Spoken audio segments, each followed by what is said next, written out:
According to NCF 2005, পরিবেশ বিজ্ঞান শিখনের একটি উল্লেখযোগ্য উদ্দেশ্য হলো শিশুরা অবশ্যই তার পরিবেশ এবং তার স্বাস্থ্য সম্পর্কে সচেতন হবে। তো তার স্বাস্থ্য সম্পর্কে সচেতন হওয়ার জন্য অবশ্যই তার শরীরের যে বিভিন্ন অঙ্গ, সেই অঙ্গ সম্পর্কে অবশ্যই ধারণা রাখবে। তো হ্যালো এভরিওয়ান, আমি এমডি রাজু আজকে আবারও উপস্থিত হয়েছি একটি নতুন ভিডিও নিয়ে, এবং আজকে আমরা আলোচনা করব ডিএড পার্ট 1 এর খুবই গুরুত্বপূর্ণ একটি চ্যাপ্টার। তো আজকে আমরা আলোচনা করতে যাচ্ছি ডিএড পার্ট 1 এর 7 নম্বর চ্যাপ্টার, এবং দেখে নিব আজকের সেই 7 নম্বর চ্যাপ্টারে কি রয়েছে। তো 7 নম্বর চ্যাপ্টারে আমাদের রয়েছে পরিবেশ বিজ্ঞানের বিষয়বস্তু বিশ্লেষণ। অর্থাৎ আমরা এই চ্যাপ্টারে আমাদের পরিবেশ বিজ্ঞানের যে সমস্ত বিষয়বস্তু রয়েছে সেই সমস্ত বিষয়বস্তুকে একটু বিশ্লেষণ করব, একটু ব্যাখ্যা করব। তো ব্যাখ্যা করতে গিয়ে আজকে আমরা দুটো অংশ সম্পর্কে, অর্থাৎ আমাদের শরীরের দুটো পার্ট নিয়ে আলোচনা করব। তার মধ্যে একটি গুরুত্বপূর্ণ অঙ্গ যেটা হচ্ছে হৃৎপিণ্ড বা হার্ট, এটাকে আমরা আরো অন্যান্য নামে ডাকি, যেরকম ভাবে এটাকে আমরা মন, হৃদয় এবং দিল বলে থাকি। এবং নেক্সট হচ্ছে আমাদের সবচেয়ে গুরুত্বপূর্ণ একটি বডি ফ্লুইড, সেটা হচ্ছে রক্ত বা এটাকে বলি ব্লাড। তো এই দুটো অংশ নিয়ে আমরা আলোচনা করব। আমরা এই দুটো অংশ নিয়ে ক্লাস 6 লেভেলের আলোচনা করব, কারণ আমরা জানি ডিএড হচ্ছে আমাদের ক্লাস 8 লেভেল পর্যন্ত। তো ক্লাস 8 লেভেল পর্যন্ত আমাদের বিভিন্ন বিষয়বস্তু আলোচনা করা রয়েছে আমাদের ক্লাস 8 অবধি বইগুলোর মধ্যে। তো এই দুটি কন্টেন্ট, অর্থাৎ হৃৎপিণ্ড এবং রক্ত, এই দুটি কন্টেন্ট কিন্তু আমাদের আলোচনা করা রয়েছে আমাদের 6 এর বইয়ে। তো আমরা ক্লাস 6 এর বইয়ের মতো করে আলোচনা করব। আমরা যদি খুব বেশি আলোচনা করতে যাই তাহলে কিন্তু আমাদের হৃৎপিণ্ড নিয়ে আলোচনা করলেই কয়েকটা ভিডিও বানাতে হবে। তো চলুন আমরা আলোচনা করা শুরু করি। প্রথমেই চলে আসছি হৃৎপিণ্ড। ওকে, তো হৃৎপিণ্ডকে আমরা বেশ কয়েকটি পয়েন্ট ভিত্তিক আলোচনা করার চেষ্টা করব। প্রথমেই আমরা জেনে নিব এই হৃৎপিণ্ডের অবস্থান। তো আমরা হৃৎপিণ্ডের যদি অবস্থানটা বলতে চাই, তাহলে হৃৎপিণ্ডের অবস্থান হলো আমাদের বক্ষপিঞ্জরের ভিতরে আমাদের দুটি ফুসফুসের মাঝখান থেকে কিছুটা বাঁ দিকে, অর্থাৎ বাঁ ফুসফুস ঘেঁষে কিন্তু রয়েছে এই হৃৎপিণ্ড। আমি যদি একটু চিত্র অঙ্কনের মাধ্যমে বোঝাতে চাই, তাহলে এটা হচ্ছে আমাদের শ্বাসনালী বা ট্রাকিয়া, অর্থাৎ হচ্ছে এই নালীটা। এটার মধ্য দিয়ে শুধু বায়ু প্রবেশ করে, এটা দিয়ে কিন্তু খাদ্য প্রবেশ করে না। তো এই শ্বাসনালী আমাদের বুকের মধ্যে এসে দুটি ভাগে বিভক্ত হয়ে আমাদের দুটি ফুসফুস গঠন করেছে, এবং আমাদের এই ফুসফুসটা, অর্থাৎ ডান ফুসফুসটা আকারে বড় এবং বাম ফুসফুসটা আকারে ছোট হয়। এর কারণ হচ্ছে আমাদের বাঁ ফুসফুস ঘেঁষে কিন্তু একটা গুরুত্বপূর্ণ অঙ্গ রয়েছে। এই অঙ্গটার নামই হচ্ছে হার্ট বা হৃৎপিণ্ড। ওকে, তাহলে বোঝা গেছে অবস্থানটা। বা অন্যভাবে যদি আমি বোঝানোর চেষ্টা করি আমাদের হৃৎপিণ্ডের অবস্থানটা, তাহলে বলতে হবে আমাদের ডায়াফ্রাম বা মধ্যছদার উপরে, অর্থাৎ আমাদের উদরকে পৃথক করেছে আমাদের বক্ষপিঞ্জর থেকে একটা পর্দা, সেই পর্দাটার নাম হচ্ছে ডায়াফ্রাম বা হচ্ছে মধ্যছদা। এই ডায়াফ্রামের উপরে অবস্থিত কিন্তু এই হার্ট বা হৃৎপিণ্ড। তাহলে অবস্থানটা বুঝলাম। এরপরে আমরা একটু এর গঠনটা দেখে নিব। যেহেতু আমরা ক্লাস 6 এর মতো করে আলোচনা করছি, তার জন্য আমরা খুব বেশি কিন্তু ডিটেইলস এখানে আলোচনা করার চেষ্টা করব না। ওকে, তো আমাদের যে হৃৎপিণ্ড, এই হৃৎপিণ্ডের হচ্ছে টোটাল 4টি প্রকোষ্ঠ রয়েছে। 4টি প্রকোষ্ঠ মধ্যে উপরে রয়েছে 2টি এবং নিচে রয়েছে 2টি। ওকে, উপরের প্রকোষ্ঠগুলোকে বলা হয় অলিন্দ এবং নিচের প্রকোষ্ঠগুলোকে বলা হয় নিলয়। ওকে, তো এই যে দুটো প্রকোষ্ঠ অলিন্দ, যেটা আমাদের ডান দিকে রয়েছে সেটাকে আমরা ডান অলিন্দ বলি, আর যেটা আমাদের বাম দিকে অবস্থিত সেটাকে আমরা বাম অলিন্দ বলি।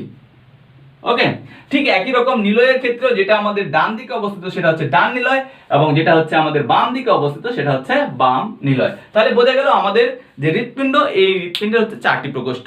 আমরা যদি নিম্ন শ্রেণীর প্রাণীদের ক্ষেত্রে দেখি, তাদের ক্ষেত্রে কিন্তু প্রকোষ্ঠের সংখ্যা কম। যেরকম মাছেদের ক্ষেত্রে কিন্তু শুধুমাত্র 2টি প্রকোষ্ঠ থাকে। ওকে, শুধু এরকম 2টি প্রকোষ্ঠ থাকে। যদি আমরা উভচরের ক্ষেত্রে বা ব্যাঙের ক্ষেত্রে দেখি, তাদের ক্ষেত্রে কিন্তু 3টি প্রকোষ্ঠ থাকে। তবে এদের ক্ষেত্রে যে প্রকোষ্ঠ থাকে উপরের দিকে যে অলিন্দ, সেটা কিন্তু বিভক্ত এইভাবে থাকে না। ওকে, এটা একটা। এবং নিচের দিকের যে প্রকোষ্ঠ, অর্থাৎ যেটার নাম নিলয়, নিলয়টা কিন্তু এদের অর্ধ বিভক্ত থাকে, গোটাটা কিন্তু বিভক্ত থাকে না। তো অর্ধ বিভক্ত নিলয় থাকে কিন্তু উভচর বা ব্যাঙের ক্ষেত্রে। এরপরে যদি আমরা আরেকটু উন্নত শ্রেণী, অর্থাৎ সরীসৃপের ক্ষেত্রে দেখি, তাদের ক্ষেত্রে কিন্তু একদম পুরোপুরি এই নিলয় পর্দা দ্বারা, এটার নাম হচ্ছে অন্তনিলয় পর্দা, এই অন্তনিলয় পর্দা দ্বারা কিন্তু এটা পৃথক থাকে। অর্থাৎ তাদের ক্ষেত্রে, সরীসৃপের ক্ষেত্রে কিন্তু পুরোপুরি 3টি প্রকোষ্ঠ লক্ষ্য করা যায়।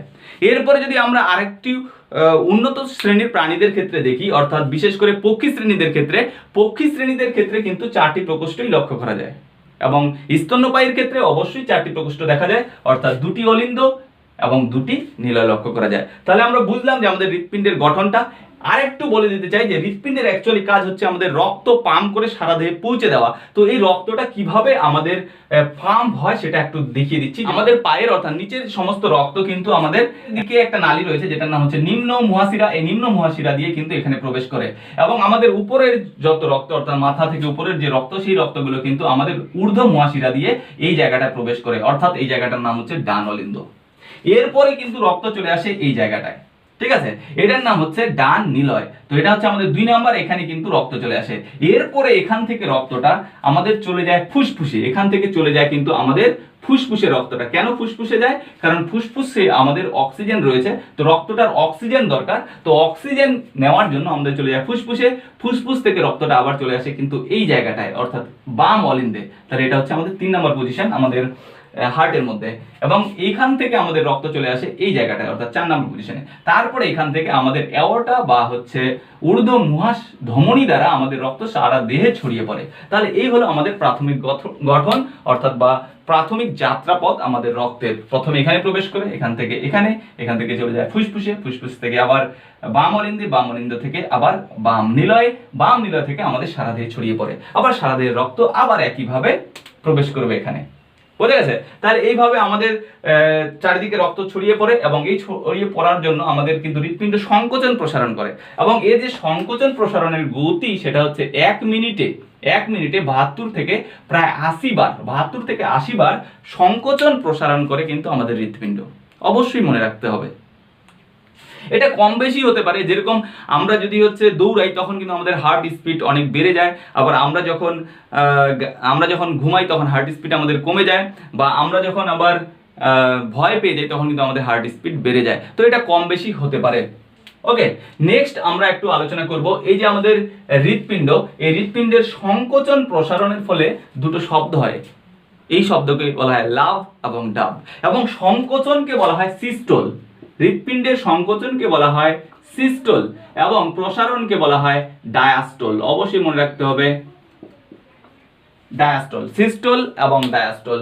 বোঝা গেছে? তাহলে নেক্সট আমরা চলে যাচ্ছি আমাদের হৃৎপিণ্ডের কাজে। অ্যাকচুয়ালি হৃৎপিণ্ড কি কাজ করে।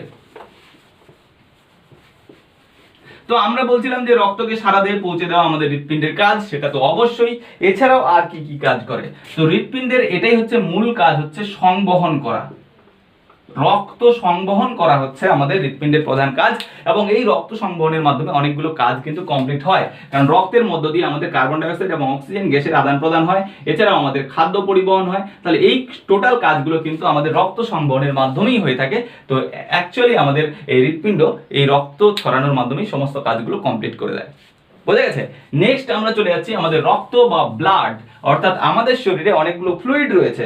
এই ফ্লুইডগুলোর মধ্যে বা অনেকগুলো তরলের মধ্যে সবচেয়ে গুরুত্বপূর্ণ যে তরলটা সেটা হচ্ছে রক্ত বা ব্লাড। এবার কথা হলো আমাদের শরীরে রক্ত ছাড়া আর কি কি ফ্লুইড রয়েছে।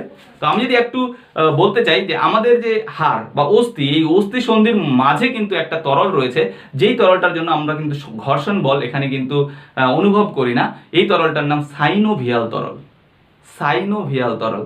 এছাড়াও আমাদের মস্তিষ্কের মধ্যে একটা তরল রয়েছে যেটার নাম হচ্ছে CSF, ওকে, সেরিব্রো স্পাইনাল ফ্লুইড। বোঝা গেছে? এছাড়াও আমাদের আরো শরীরের মধ্যে জল রয়েছে, এটাও একটা গুরুত্বপূর্ণ লিকুইড, এবং তার মধ্যে আরেকটি গুরুত্বপূর্ণ লিকুইড হচ্ছে রক্ত বা ব্লাড, এবং একজন 70 কিলো মানুষের 5 কেজি। ওকে, তাহলে একজন 70 কিলো ওজন এবং প্রাপ্তবয়স্ক মানুষের শরীরে 5 কেজির মতো বা 5 কিলো রক্ত থাকে। এটা কম বেশি হতে পারে। নেক্সট আমরা চলে আসি এই যে ব্লাড বা রক্ত। এই ব্লাড কিন্তু আমাদের কোনো জায়গায় যখন কেটে যায় তখন কিন্তু জমাট বাঁধে। এই জমাট বাঁধার সময় কিন্তু 2 থেকে 8 মিনিটের মধ্যে কিন্তু আমাদের রক্ত জমাট বাঁধা আর কথা, যদি কোনো অস্বাভাবিক পরিস্থিতি না থাকে, এবং এটাকে বলা হয় সিটি, ক্লটিং টাইম। ওকে, এবং আমাদের রক্তক্ষরণকে বলা হয় বিটি, অর্থাৎ ব্লিডিং টাইম। ব্লিডিং টাইম কি? অর্থাৎ আমাদের রক্তক্ষরণের যে সময় সেটা হচ্ছে 1 থেকে 4 মিনিট, এটাকে বলা হয় ব্লিডিং টাইম। এরপরে কিন্তু রক্ত জমাট বাঁধবে। ওকে, এবং আমাদের যে রক্ত জমাট বাঁধার পদ্ধতি সেটাকে বলা হয় হিমোস্টেসিস। যাই হোক, সেদিকে যাচ্ছি না, আমরা চলে আসছি আমাদের 6 এর আলোচনায়। 6 এর আলোচনায় আমাদের রয়েছে রক্তের প্রধান 2টি উপাদান। কি কি? একটা হচ্ছে প্লাজমা, বা এটাকে আমরা রক্ত রস বলি। মনে থাকবে, রক্তরস বা এটাকে বলি আমরা প্লাজমা, এবং আরেকটা হচ্ছে রক্তকণিকা বা রক্তকণিকাকে আমরা বলি ব্লাড সেল। বোঝা গেছে? তাহলে এই যে প্লাজমা বা রক্তরস, রক্তের মধ্যে কিন্তু এটার পরিমাণ হচ্ছে 55%, এবং রক্তকণিকার পরিমাণ কিন্তু খুবই কম, এর পরিমাণ হচ্ছে 45%। এটা আমরা কিভাবে বুঝবো? আমাদের একটা যন্ত্র রয়েছে যেটার নাম সেন্ট্রিফিউজ যন্ত্র। এই সেন্ট্রিফিউজ যন্ত্রে যদি আমরা একটা টেস্ট টিউবে রক্তকে নিয়ে ঘুরাই, তাহলে দেখবো হচ্ছে দুটো স্তর পড়েছে। এটা যদি একটা টেস্ট টিউব হয়, এর মধ্যে যদি আমরা রক্ত নিয়ে সেন্ট্রিফিউজ যন্ত্রে ঘুরাই, তাহলে দেখবো নিচের দিকে একটা থকথকে অংশ পড়ে গেছে। এই থকথকে অংশটার নামই হচ্ছে ব্লাড সেল, বিসি। ওকে, এই ব্লাড সেল এর পরিমাণ হচ্ছে 45%, এবং বাকি উপরের দিকে একটা তরল লিকুইড থাকবে যেটা জলের মতো, সেটার পরিমাণ হচ্ছে 55%। বোঝা গেছে? এবং সেটার নাম হচ্ছে প্লাজমা। এবার চলে আসি আমাদের 6 এর মধ্যে যেটা আলোচনা রয়েছে, সেটা হচ্ছে রক্তকণিকা শ্রেণীবিভাগ। তো রক্তকণিকাকে আমরা 3 ভাগে ভাগ করতে পারি। একটা হচ্ছে লোহিত রক্তকণিকা, লোহিত রক্তকণিকা। তারপরে রয়েছে শ্বেত রক্তকণিকা, আর একটা হচ্ছে অনুচক্রিকা। এই যে লোহিত রক্তকণিকা, এই লোহিত রক্তকণিকার ইংরেজি নাম হচ্ছে আরবিসি, রেড ব্লাড সেল, এবং একে বলা হয় ডাব্লিউবিসি, হোয়াইট ব্লাড সেল, এবং অনুচক্রিকাকে বলা হয় প্ল্যাটিলেটস। যাই হোক, আমরা চলে আসি লোহিত রক্তকণিকা। এই লোহিত রক্তকণিকার মধ্যে কিন্তু একটা গুরুত্বপূর্ণ রঞ্জক থাকে, সেটার নাম হচ্ছে হিমোগ্লোবিন। এই হিমোগ্লোবিনের জন্যই কিন্তু আমাদের রক্তের রং লাল হয়। বোঝা গেছে? এবং এই হিমোগ্লোবিন কিন্তু আমাদের অক্সিজেন এবং কার্বন ডাই অক্সাইড, এই যে গ্যাসটা, সেটা হচ্ছে পরিবহন করতে সাহায্য করে। তো এটা লোহিত রক্তকণিকার মধ্যে থাকে। শ্বেত রক্তকণিকা, এই শ্বেত রক্তকণিকা আমাদের অ্যান্টিবডি তৈরি করে। আমরা যদি একটু উঁচু ক্লাসে পড়ি, তখন কিন্তু শ্বেত রক্তকণিকার আরো দুটি টাইপস পড়বো, যে একটা হচ্ছে দানাদার, একটা হচ্ছে অদানাদার। দানাদার গুলোকে আবার 3 ভাগে ভাগ করা যায়, অদানাদার গুলোকে আবার 2 ভাগে ভাগ করা যায়, লিম্ফোসাইট, মোনোসাইট। যাই হোক, সেদিকে যাচ্ছি না, আমরা চলে আসি এখানে যে শ্বেত রক্তকণিকার কাজ হচ্ছে অ্যান্টিবডি তৈরি করে হচ্ছে জীবাণু ধ্বংস করা। এছাড়া হচ্ছে অর্থাৎ শ্বেত রক্তকণিকা আমাদের অ্যালার্জি প্রতিরোধক হিসাবেও কাজ করে। বোঝা গেছে? তাহলে শ্বেত রক্তকণিকা বুঝলাম। এবং অনুচক্রিকা যদি আমরা বলি, তো এ রক্ত তঞ্চনে সাহায্য করে, রক্ত তঞ্চনে সাহায্য করে। বোঝা গেছে? তাহলে এই হলো এই রক্তকণিকাগুলোর কাজ। এছাড়াও আমরা জানি যে লোহিত রক্তকণিকা 120 দিন বাঁচে, 120 ডেজ। তো এই 120 দিন পর লোহিত রক্তকণিকা যখন প্লীহার মধ্য দিয়ে যায়, তখন প্লীহা সেগুলোকে মেরে ফেলে। এই জন্য প্লীহাকে বলা হয় আরবিসির কবরখানা। ওকে, শ্বেত রক্তকণিকা কিন্তু আমাদের 1 থেকে 15 দিন বাঁচে, এবং অনুচক্রিকা কিন্তু 1 থেকে 3 দিনের মতো বা 7 দিনের মতো বাঁচে। তাহলে বোঝা গেল, এই হলো আমাদের রক্ত নিয়ে একটু ছোট্ট আলোচনা, বা রক্ত নিয়ে যে কাজগুলো আমরা আলাদাভাবে আর করলাম না, এখানেই বলে দিলাম। যদি রক্তের কাজ আসে, তাহলে বলতে হবে যে রক্ত আমাদের অক্সিজেন এবং কার্বন ডাই অক্সাইড পরিবহন করে, রক্ত আমাদের অ্যান্টিবডি তৈরির মাধ্যমে রক্তের জীবাণুগুলোকে ধ্বংস করে, এবং রক্তের মাধ্যমে আমাদের পুষ্টি এবং খাদ্য এবং মিনারেলস বা খনিজ লবণগুলো কিন্তু পরিবাহিত হয়। তাহলে এই হলো টোটাল আজকের এই আলোচনা হৃৎপিণ্ড এবং রক্ত নিয়ে। তো দেখা হবে পরের ভিডিওতে। ভিডিওটিকে খুব ছোট্ট করার জন্য খুব তাড়াতাড়ি বললাম, মনে কিছু করবেন না। ধন্যবাদ সবাইকে।